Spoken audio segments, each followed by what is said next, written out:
अरे मोदी जी ने शुरू में ही जब आधार कार्ड की चर्चा हो रही थी, हम लाना चाहते थे, मोदी जी ने खुद कहा कि मैं इसका पूरा विरोध करता हूं। तो ये सब तो फालतू बातें हैं। तो ये चाहते हैं कि जो इसके द्वारा हम हमेशा के लिए मेजॉरिटेरियन रूल हिंदुस्तान में हो, ये इनका राष्ट्रीय दृष्टिकोण है। महाराष्ट्र में तो बढ़ा दिए, यहां कटा दिए, और जहां जहां बढ़ाए वहां बीजेपी जीती। तो इनका प्लान, इसको इलेक्शन कमीशन तो इनकी तो साझेदारी है ना, जो सरकार कहेगी इलेक्शन कमीशन करेगी, और इलेक्शन कमीशन भी चाहेगी कि जो मैं करूंगा सरकार को पसंद आएगा। ये मेरा आरोप है, और मैं हमेशा कहता रहा हूं कि 2014 के बाद जो इलेक्शन कमीशन है वो इंडिपेंडेंट है ही नहीं। ये चाहते हैं कि हिंदुस्तान में कभी कोई और कभी राज कर ही ना सके। वो ये कह रहे हैं कि आधार कार्ड को पहले तो आप जब बहस होती है तो आप आधार को नहीं मानते हैं कि इसको हम ये तो मोदी जी भी नहीं मानते थे। अरे मोदी जी ने शुरू में ही जब आधार कार्ड की चर्चा हो रही थी, हम लाना चाहते थे, मोदी जी ने खुद कहा कि मैं इसका पूरा विरोध करता हूं। तो ये सब तो फालतू बातें हैं। असल बात मैं आपको बताता हूं, वो भी राजनीतिक बात है, वो मैं कोई लीगल बात नहीं करूंगा। ये जो एक्सरसाइज हो रही है, ये कह रहे हैं कि ये एक पायलट प्रोजेक्ट है। हाँ, पायलट प्रोजेक्ट क्यों है? ये कहते हैं कि हम बिहार में देखेंगे कि किस तरह से इसका सक्सेसफुल रहा, ठीक है, और ये सारा हम सारे हिंदुस्तान में करेंगे। So it's another way of getting back the NRC, national register of citizens, ठीक है। तो ये चाहते हैं कि जो इसके द्वारा हम हमेशा के लिए मेजॉरिटेरियन रूल हिंदुस्तान में हो, ये इनका राष्ट्रीय दृष्टिकोण है। क्योंकि जो आम आदमी है उसके पास, उसको ये नहीं मालूम, मैं अपनी बात ही बता दूं, मुझे ये नहीं मालूम, मेरे पास कोई ऐसा बर्थ सर्टिफिकेट नहीं है, क्योंकि मैं 1948 में घर में पैदा हुआ, वो अस्पताल में तो पैदा नहीं हुआ था।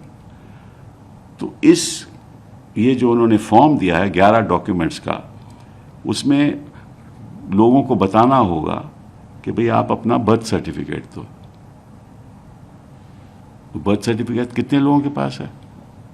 लाखों लोगों के पास नहीं है बर्थ सर्टिफिकेट, खासतौर पे गरीब लोग, आदिवासी लोग, माइनॉरिटीज के लोग। अच्छा, और अगर आप ये दस्तावेज नहीं देते, आपने फॉर्म तो ले लिया, अगर उसमें ये दस्तावेज नहीं है तो उनका नाम ड्राफ्ट रोल में नहीं जाएगा।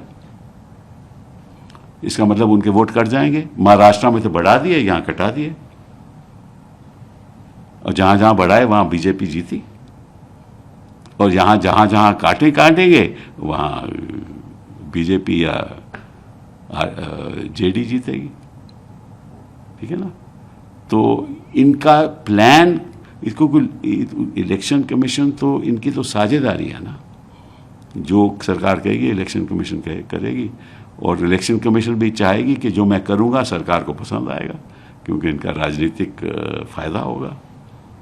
ये मेरा आरोप है, और मैं हमेशा कहता रहा हूं कि 2014 के बाद जो इलेक्शन कमीशन है वो इंडिपेंडेंट है ही नहीं, जिस तरह से उनका रवैया रहा है। तो रियलिटी तो ये है कि एक मेजॉरिटेरियन प्रोजेक्ट है ये केवल बिहार के लिए नहीं है, ये एक मेजॉरिटेरियन प्रोजेक्ट है। और मेजॉरिटेरियन प्रोजेक्ट की वजह से ये चाहते हैं कि हिंदुस्तान में कभी कोई और कभी राज कर ही ना सके। क्योंकि अच्छा, एक और बात है, जो माइनॉरिटी का बंदा है वो डरता है, फॉर्म फिल करने से भी डरता है, क्योंकि जाएगा फॉर्म फिल करने तो पूछेगा कि भैया तुम कहाँ से आए हो।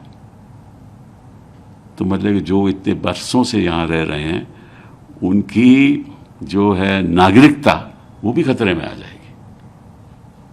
तो इस भय की वजह से लोग फॉर्म ही नहीं फिल करेंगे,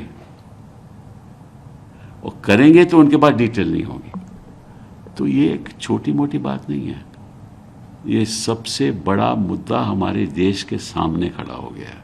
और मुद्दा ये है कि इंस्टीट्यूशनली इस देश को एक मेजॉरिटेरियन रूल की ओर ले जाया जाए, जहां बीजेपी हमेशा सत्ता में रहे।